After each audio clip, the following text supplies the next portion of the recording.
Hey everybody, this is Harry, one of the five grumpy old bastards, and talking about this month's film.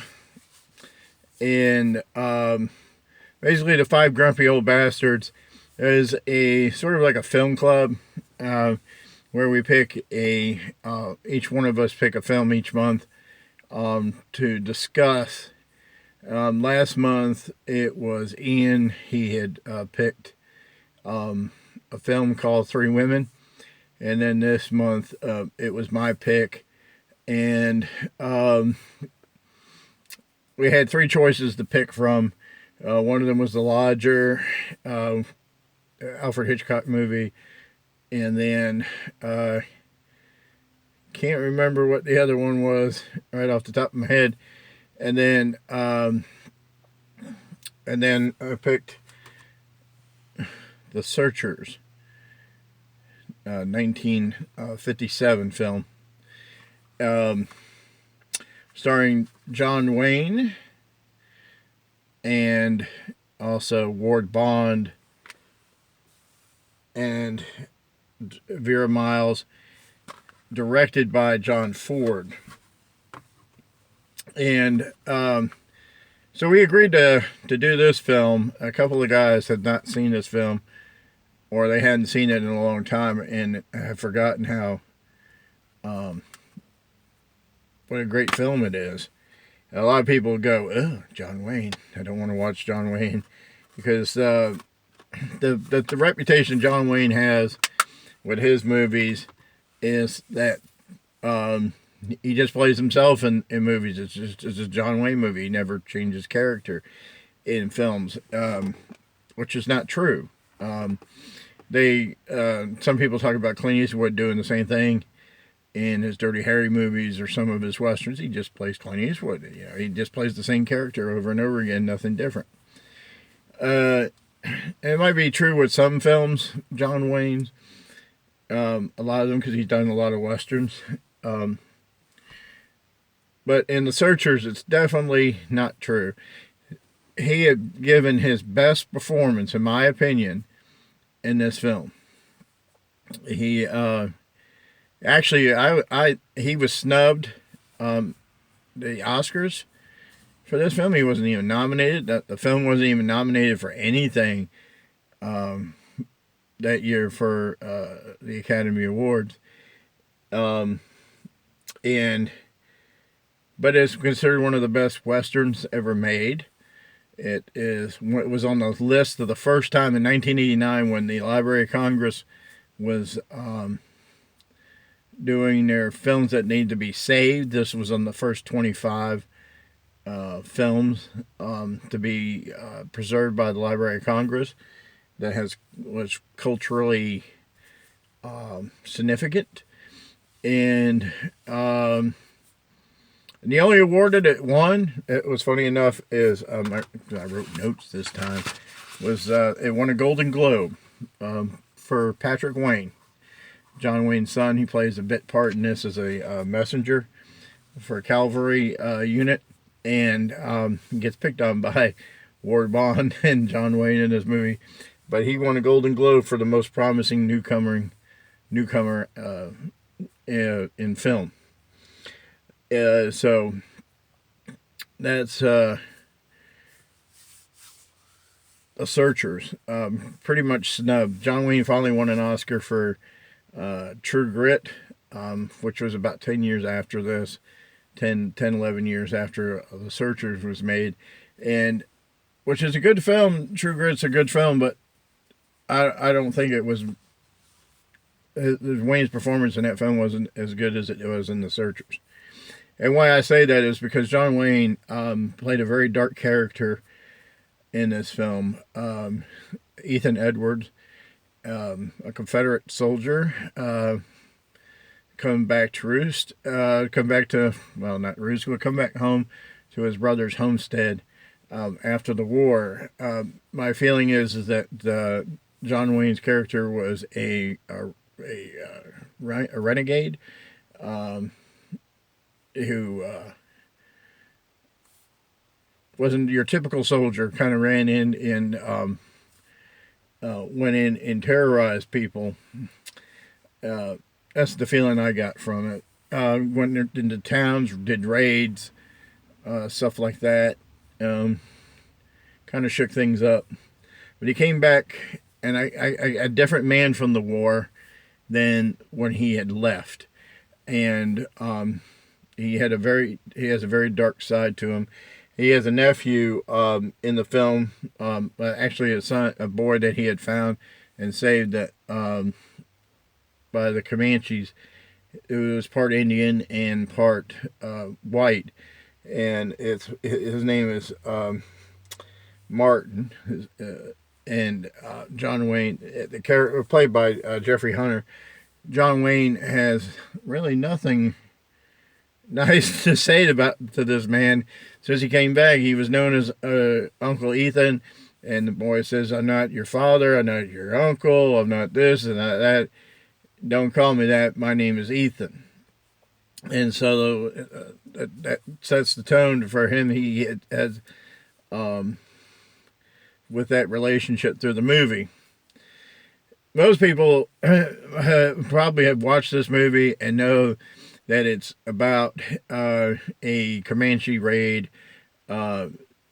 Comanches steal cattle from Ethan's brother's home, and as a diversion to get him to go out and away from the homestead, and so they can raid the homes and wind up killing the families, and that's what happened here. Two girls were taken the from the homestead, and one of them was killed, and the other one was taken in at a very young age, which was Natalie Wood, who was in the film.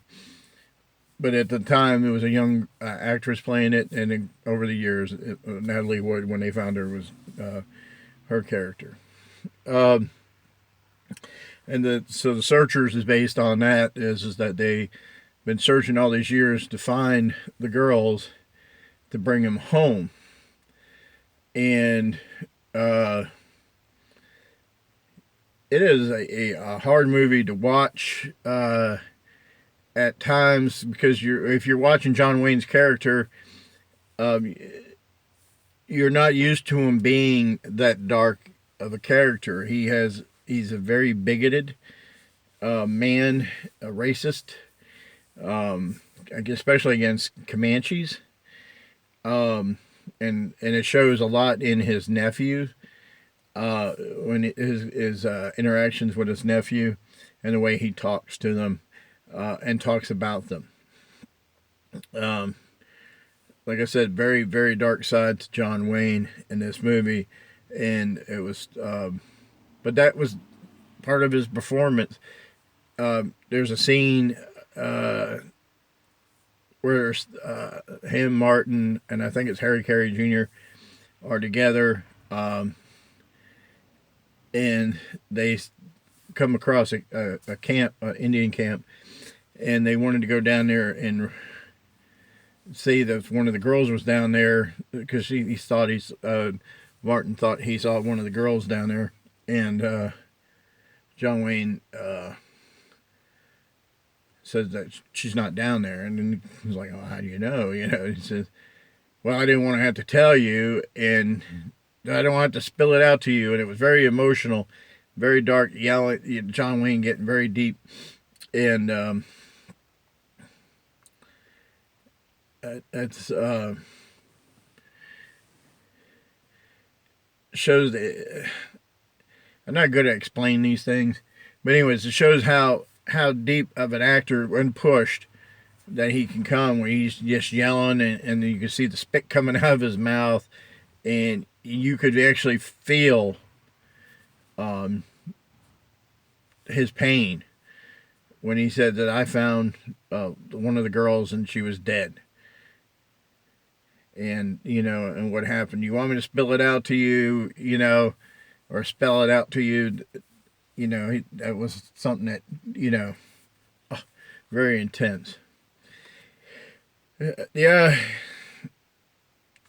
The other thing, this is pretty much an ensemble cast. It is a John Wayne film. He's the lead actor in it. Put the other actors in it, character actors. Usually, what it is John Wayne Stock Company, or John Ford Stock Company, which has Ward Bond in it, Hank Warden, and a few others in the film. Hank Warden plays Mose Harper, and he kind of seems like a slow type of person, has an issue. Not the brightest person in the world, but the smartest. Seems like he comes across these things, all he wants about is his rocking chair and sitting in front of a fire. But he's the one who helped find, one of the girls told John Wayne or Ethan, where the Indian chief Scar was. He's the bad one, and then that Scar was played by Henry Brandon. White man in Indian paint, or colored down as made down as an Indian. So my thoughts on the film: it's a great film. I really love this film. I give it 5 out of 5 on Letterboxd. It was beautifully shot. It was filmed by Winton C. Hoke, who've done a few films with John Ford in the past, The Quiet Man being one of them. It was beautifully shot in Monument Valley, and it looks great. It was filmed in VistaVision for Warner Brothers, and I mean, even to this day, what is it, 1957, 58, when it came out, 57, and it's 60 plus years old, and it's still like it was shot not too long ago. It's a beautiful Blu-ray transfer of the film, and I would highly recommend you to pick up this film. If you haven't watched it already, I mean, it's probably been played 100 million times on television. But if you're not a John Wayne fan and you want to give this one a shot, pick it up. It's reasonably priced online. It's not an expensive Blu-ray or DVD for that matter. What else I wanted to say here? Yeah, the movie's based on a novel by Alan LeMay, 1984. He also did a movie called Unforgiven. Well, he wrote a book called Unforgiven, and became a movie in 1960 with Burt Lancaster in it, which I watched earlier this year. It was on Amazon Prime. Not the Unforgiven with Clint Eastwood. But anyways, I just wanted to say that The Searchers is a must-watch film, just to see a different John Wayne. Like I said, he's not his typical John Wayne film. It's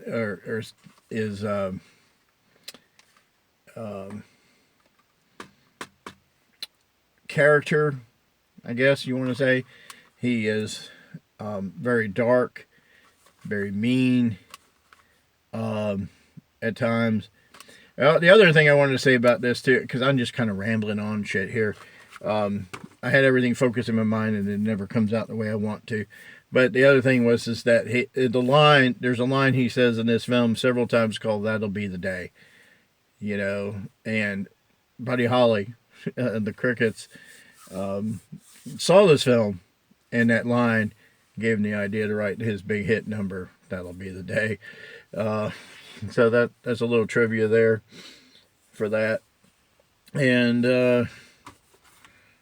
let's see here. This Blu-ray, I guess I'll go over the Blu-ray a little bit here. This is the disc right here. John Wayne and Monument Valley in the background there. It's on Warner Brothers. And it's an older Blu-ray title, but it looks great. And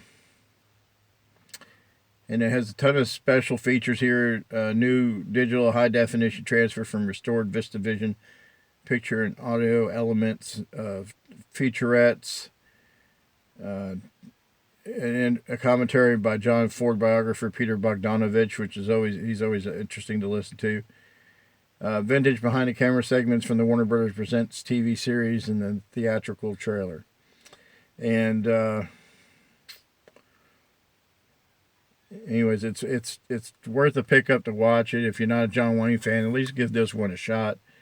I think most people, I watched Jay's video and Robert's video on his John Wayne collection, and he was talking about, Jay was talking about how he's going to give John Wayne more of a chance because he watched this film.